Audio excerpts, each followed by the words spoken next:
Imagine receiving a windfall, maybe because of an inheritance or bonus payment. How would you invest that cash? Would you immediately invest it all as a lump sum? Or would you make a series of investments over time with a strategy known as cost averaging? In this video, we're going to look at both these methods to see which one has the potential for the bigger long-term returns and to see which one might be right for you.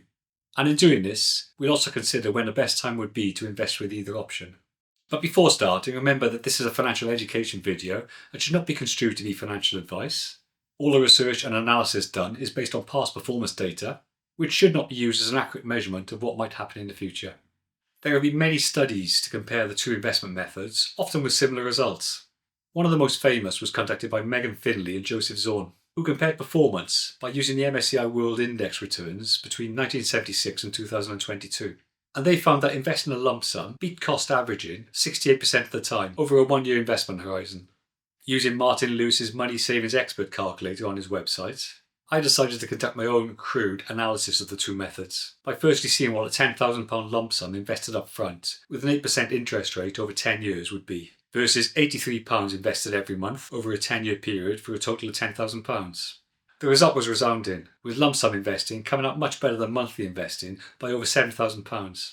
And if we were to look at why this is, a significant factor would be compounding. This is a process where an asset's earnings, whether from capital gains, interest or dividends, are reinvested to generate additional earnings over time. Essentially, it's earning on your earnings. For example, if you invest £1,000 with an interest rate of 5% over a year, you would have £1,050 at the end of that year.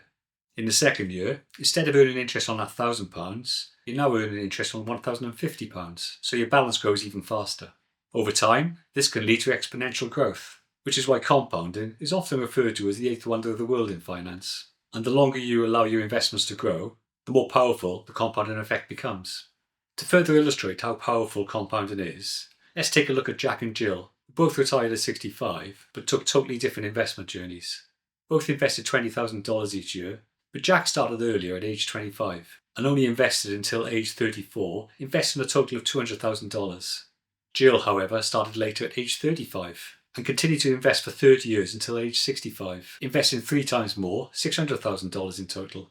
Even though he stopped investing earlier and invested less overall, Jack still ended up with more than Jill at age 65 due to that additional 10 years he had at the beginning, whereas a significantly smaller amount of money invested had longer to compound.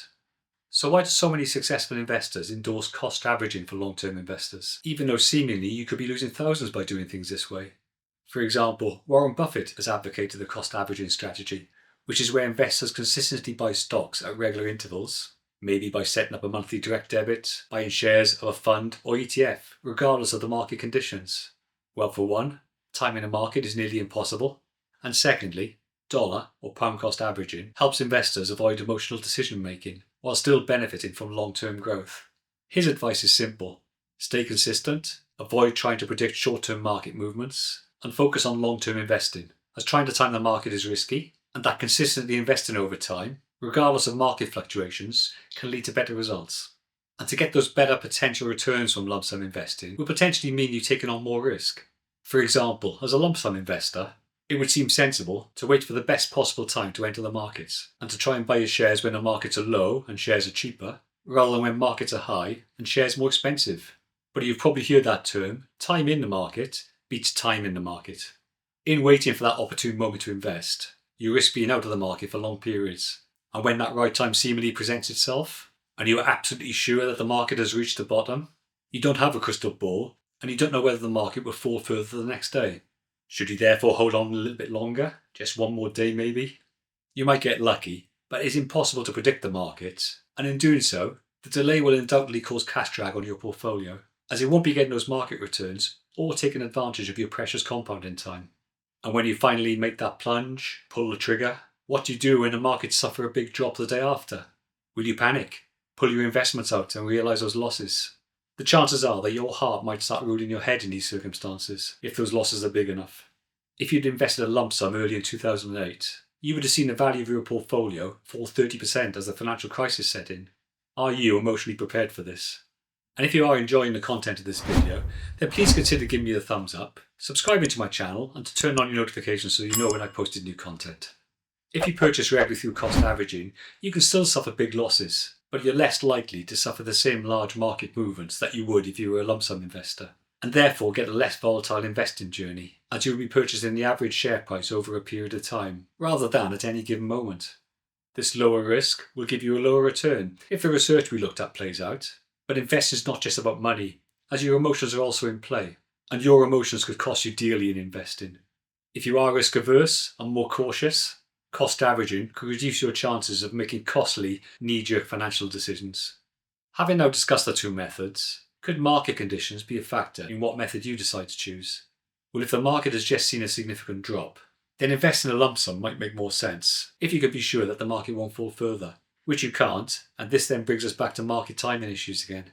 And if the markets are near long-term highs, cost averaging might make more sense to help mitigate the risk of a fall or correction, but the markets could then continue to rise, and you might then have been better off investing in a lump sum.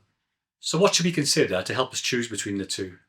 Well, the advantages of cost averaging are that it reduces the impact of market volatility by investing smaller amounts regularly, rather than putting all your money in at once, maybe at a market peak. Cost averaging encourages discipline, helping investors avoid emotional decision making just by sticking to a plan. It minimises timing risk, where you don't have to worry about the perfect time to invest, and it's more accessible for smaller investors who may want to invest gradually rather than making a large one-off financial commitment. But there are disadvantages also with cost averaging, in that potentially you might have lower returns, as historically markets tend to rise over time, so investing in a lump sum early often leads to better long-term results. You could also incur more fees and transaction costs, as more frequent purchases can increase brokerage fees if they apply, and you might have missed opportunities if the market rises quickly, as spreading out your investments means lessening potential gains. And advantages of lump sum investing are the potential for greater returns, if past performance and research is anything to go by. You get immediate market exposure, your money starts working for you straight away, maximising the effect of compounding. It's arguably less hassle, as there's no need to manage ongoing contributions. You just invest and let your cash grow. But lump sum investing also has its disadvantages, with the exposure to market timing risk, where investing everything at once means that you could enter during a market peak, or you might miss out waiting for that opportune moment to invest. The psychological stress of watching a big investment reduce in value could be nerve-jangling, and could then lead to costly financial decisions. You need larger capital requirements for lump sum investing, as this strategy requires a significant amount of money being paid up front. Which strategy is best for you might depend on your risk tolerance and the market conditions at the time. If you prefer minimising risk and sticking to a disciplined approach, cost averaging might suit you better. If you have a lump sum ready and aim for long-term growth, lump sum investing could be the more efficient choice. While both approaches have their pros and cons, keeping all your money on the sidelines for fear of getting things wrong might be the least advisable approach, because the alternative to investing would be cash savings, which will provide less returns and fail to keep pace with the cost of living in the longer term. Rather than overthinking your timing and approach to entering the market, it would seemingly be best to commit to an investment plan that can help you to achieve your financial goals and build wealth over time. Whether this involves lump sum investing or cost averaging is something you will have to decide.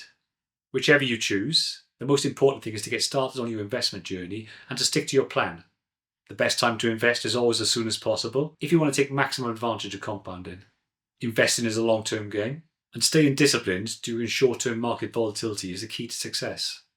And ultimately, the longer your time horizon, the less that timing matters anyway, as if investing over a 20 or 30-year period, the differences between the two methods will be minimal. Thanks very much for watching.